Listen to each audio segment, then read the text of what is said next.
So this chapter was pretty cool for me in the sense that not only did we get to see a map of the whole area where everybody is right now, but we kind of got a little bit a taste of everybody, each group that's been split off and what they're doing. Gourmet number 36, Regal Rin. Well, hello, my brothers and sisters of the Nerd Nation. I, as always, am Jim, here to bring you another review on the awesome appetite-inducing tale of Toriko. Our last chapter, of course, saw us, really the last couple of chapters kind of split off into groups, and the last chapter really focused mainly on Komatsu, or I'm sorry, Rin and Toriko. Komatsu, of course, is with Sunny, and they've both been, split off into their different areas. The chapter ended with Toriko and Rin coming upon one of the GT robots, presumed to be his kind of horse, his ride, his stallion, an Obosaurus, with a capture level of 28. That is how the chapter left off, and the chapter goes and takes a little bit of a turn and picks up in a different spot here and kind of skips all over the place, but it's really nice for the development of where everybody's at and what the hell they're doing. So we wind up going in the initial first few pages are back at Gourmet Laboratory. It's like subterranean level 52, extreme kitchen. And we go and we see that the baby mammoth that Sunny had knocked out and had captured has been taken down there, and there is a team of scientists. They've got it strapped down, and they're preparing to remove the jewel meat. Director Mansom comes in, and he's like, so how's everything going with that, And they're like, and they're like performing some kind of operation. So at first I was thinking, what the hell is going on? Director Mansom goes on to explain, and they put a nice little picture in there as well, that the jewel meat is like this prize meat that's in the Regal Mammoth, right? And it tastes like sirloin and rib and breast meat and all the good cuts, right? I mean, just imagine like filet and all that stuff all rolled into one.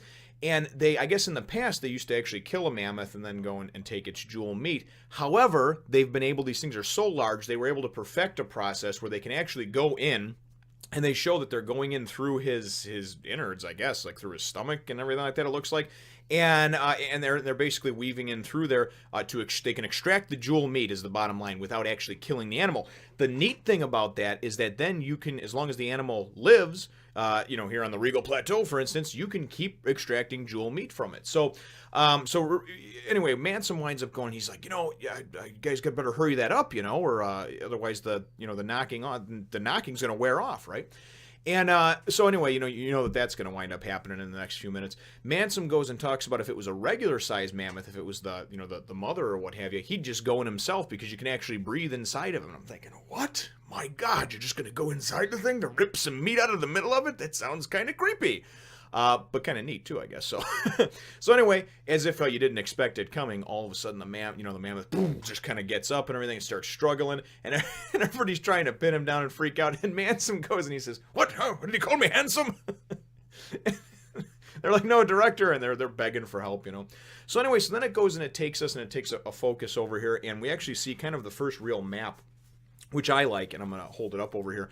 And it's kind of the whole, this whole Biotype 1, the Regal Plateau. It gives you an idea of where everybody is, and that's what I like, It shows you the black carpet where they started out, where they started over here in the Gourmet Laboratory, but then the black carpet. It shows you that Terry's still there. There's obviously that one GT robot that's in there, so the locations of everybody is key, I think.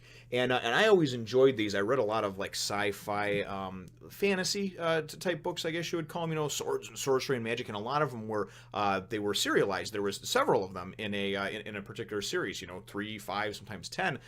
And it was always neat to see the map to know where the destinations were that everybody was going and traveling within that particular landscape. So, and some of the trials that they would face if they had to go through here or go through there. So it's kind of neat to see that. We then go in, and the rest of the chapter goes and breaks off into a couple of different parts. We see after that, we wind up seeing Terry. And Terry, of course, was the only one that did not get nailed by the rock drum and go flying off into the distance.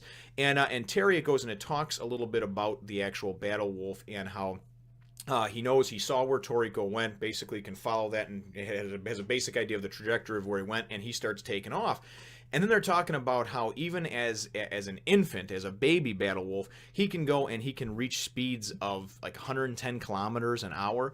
And I mean, just cruising, and he can maintain that speed for like 5 hours. Now they said that's basically what Cheetah speed is, but cheetahs can only do that for a few seconds, like right as they're about to overcome and take down their prey. Battle wolf can do shit for 5 hours, you know.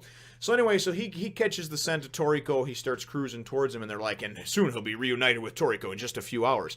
They're like, unless. And then they show the GT robot, the kind of grimy camouflage looking one that came up out of the black carpet. And they're like, unless he runs into him first, you know, unless the GT, because he knows that the GT robot's there. He caught like a sense of him, whether it was a whiff of him or like the presence of him or whatever, you know. So that was definitely kind of cool to see that. And we know that now he's heading towards Toriko and Rin.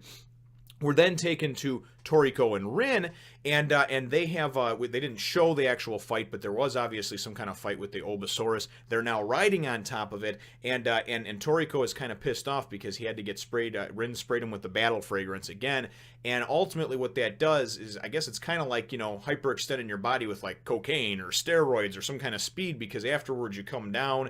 And that's the only thing I can compare it to, I guess, that I know of, because he talks about how now he's only at 50 or 60% of his power, and how is he going to capture the mammoth and fight these GT robots and everything else, you know. And Rin, of course, is like, yeah, I want to suck your dick.